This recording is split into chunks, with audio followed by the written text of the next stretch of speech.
Assalamualaikum warahmatullahi wabarakatuh. Gimana kabarnya anak-anak? Sehat ya? Alhamdulillah. Hari ini kita akan belajar biologi, melanjutkan materi yang kemarin yaitu tentang keselamatan kerja di lab ya. Nah, ini akan belajar ada alat dan bahan kimia, simbol-simbol keselamatan kerja, petunjuk bekerja di lab, sumber kecelakaan di lab itu apa saja, perlengkapan keselamatan kerja sampai P3-nya ya. Oke, 3K-nya. Nah, ini alat dan bahan yang ada di lab itu apa saja? Nah, kalau kita lihat gambar itu ada yang namanya mikroskop, ada yang namanya rak tabung reaksi, ada alu, ada mortal, ada cawan Petri, cawan pencairan, ada pipet, ya, ada pipet tes, ada gelas pengaduk itu, terus ada tabung pengaduk.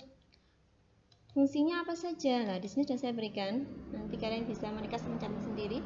Mikroskop itu untuk melihat benda-benda yang kecil. Terus gelas beker tadi untuk mengaduk, mencampur, memanaskan cairan gitu ya. Gelas ukur untuk mengukur volume takaran suatu benda cair. Pipet tes untuk memindahkan larutan dan sebagainya. Nanti bisa kalian baca sendiri. Nah, itu masuk lanjutannya juga. Bahan-bahan yang di laboratorium ada apa saja? Ada 2 jenis.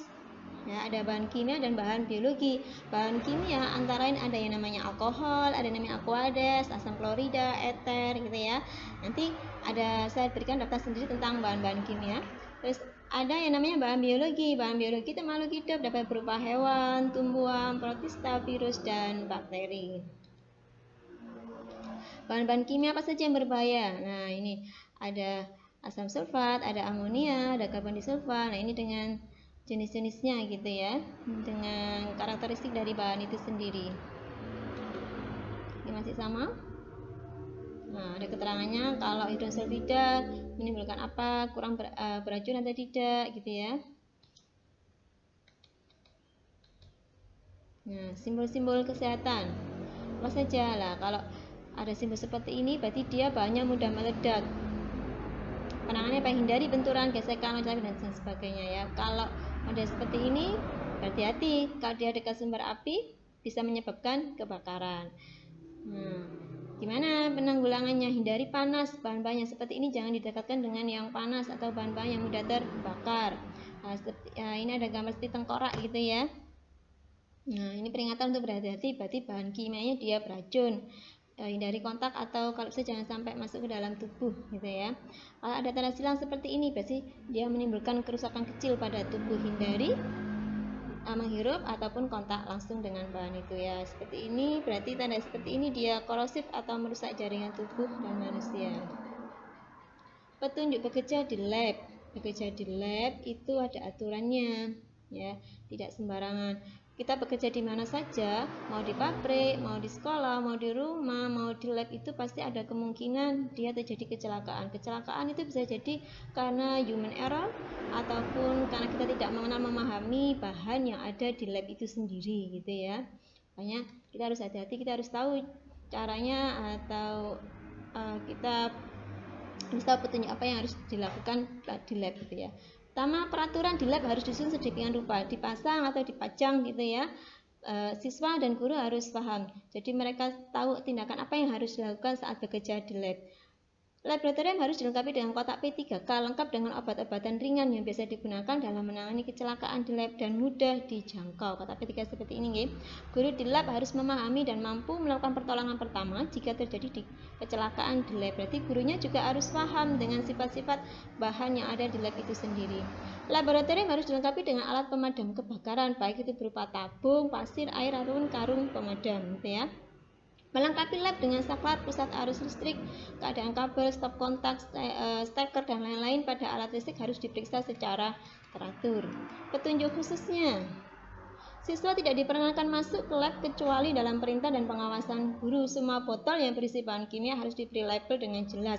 Harus berhati-hati saat membuka botol berisi zat yang mudah menguap dan bersifat korosif. Suhu dan tekanan tadi bisa saat kita membuka botol tadi bisa menimbulkan percikan gitu ya. Hati-hati menyimpan bahan-bahan yang bersifat racun atau bahan berbahaya seperti air raksa dan bahan kimia lainnya pada almari yang terkunci. Kunci dipegang oleh guru penanggung jawab lab. Bila membawa pipa kaca, hendaklah dibawa pada posisi vertikal, bukan horizontal, gitu ya. Saat demonstrasi yang memungkinkan terjadinya lecutan, jarak siswa dengan tempat demonstrasi diusahakan minimal lebih dari 2 meter.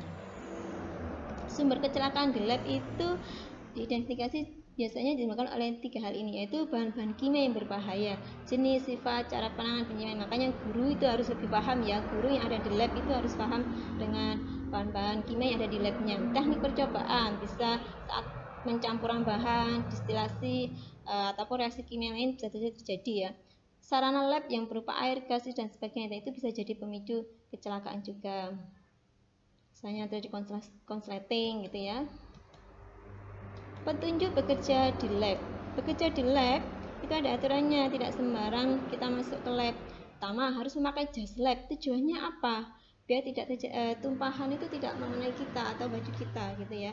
Pelindung lengan, tangan, dan jari menjaga kita dari panas dan cairan kimia. Pelindung mata, melindungi kita jika terjadi percikan gitu ya. Bahan kimia tidak langsung kena ke mata kita. Respirator dan lemari uap. Ada sepatu pengaman menjaga kita jika ada pecahan kaca ataupun cairan kimia yang tumpah gitu ya. Pertolongan pertama pada kecelakaan. Jika terjadi kecelakaan di laboratorium, kita harus memberikan pertolongan pertama sebelum kita serahkan ke pihak yang lebih ahli ya. Tujuannya dari P3K apa? Yaitu menyelamatkan jiwa korban, mencegah terjadinya cedera yang lebih parah, dan mempertahankan daya tahan korban sampai pertolongan yang lebih pasti dapat diberikan. Tapi ingat, karena P3K itu masih pertolongan pertama ya, harus perhatikan dalam memberikan P3K yaitu jangan panik, tetap tenang dalam bertindak, perhatikan pernafasan korban. Jika terhenti, segera lakukan pernafasan buatan. Hentikan pendarahan dengan kapas, perban, dan sebagainya. Perhatikan tanda-tanda stop pada korban dan jangan memindahkan korban terburu-buru. Tunggu pertolongan medis lebih lanjut. Saya kira sudah cukup jelas. Jika ada kurang lebihnya, saya mohon maaf. Sampai ketemu di pertemuan selanjutnya. Jangan lupa absen ya. Saya akhiri. Assalamualaikum warahmatullahi wabarakatuh.